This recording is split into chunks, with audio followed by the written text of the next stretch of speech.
Hello friends, welcome to Mithuntips. இன்னைக்கு நம்ம ரொம்பவே சிம்பிள் அண்ட் டேஸ்டியான காடை முட்டை ஃப்ரை தாங்க செய்ய போகிறோம். இது ஒரு 10 மினிட்ஸ் இருந்தால் போதும், டக்குன்னு வந்து நம்ம செஞ்சிடலாம். ஸோ இது எப்படி செய்யலான்னு பார்க்கலாம் வாங்க. அதுக்கு ஃபஸ்ட்டு வந்து காடை முட்டையை வேக வச்சு எடுத்துக்கலாம். இந்த மாதிரி குட்டி குட்டியாக இருக்கிறதுனால குட்டீஸ் எல்லாமே வந்து இதை விரும்பி சாப்பிடுவாங்க.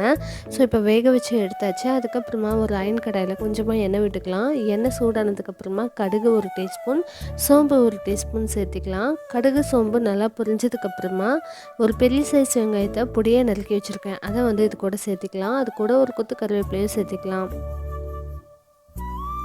வெங்காயம் வந்து நல்லா கலர் சேஞ்ச் ஆகணும், அந்தளவுக்கு ஃப்ரை பண்ணிக்கலாம்.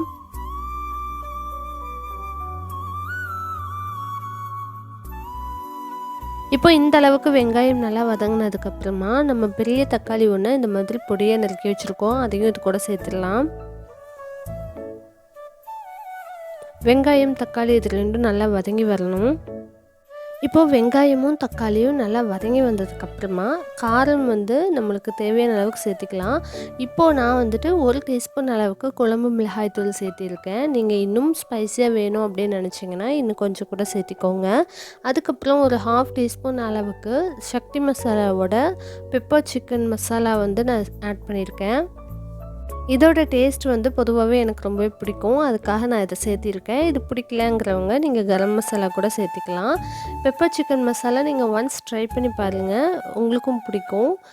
அதுக்கப்புறமா நம்ம வந்து முட்டையில் அந்த மசாலா இறங்கணும் அப்படிங்கிறதுக்காக இந்த மாதிரி லைட்டாக வந்து கீரல் போட்டு வச்சுக்கோங்க வேக வச்ச முட்டையை.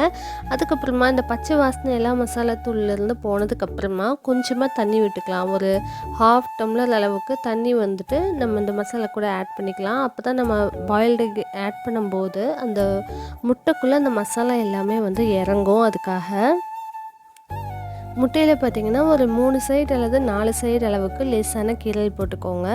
கட்டாகிடக்கூடாது. அட் த சேம் டைம் வந்து கொஞ்சம் மசாலாவும் உள்ளே இறங்கணும், அதுக்கு தகுந்த மாதிரி பார்த்து கீரல் போட்டுக்கோங்க. இப்போ நம்ம அதை சேர்த்திருக்க கொஞ்சமான தண்ணியும் வந்து ட்ரை ஆகணும், முட்டையும் மசாலாவும் நல்லா வந்து மிக்ஸ் ஆகணும். ஸோ அவ்வளோதான், குயிக்காக வந்து ரெடி ஆயிடுச்சு. ரொம்ப சிம்பிள் அண்ட் டேஸ்டியாகவும் இருக்கும். குட்டீஸ்க்கெல்லாம் வந்து இந்த மாதிரி செஞ்சு கொடுக்கும்போது விரும்பி சாப்பிடுவாங்க.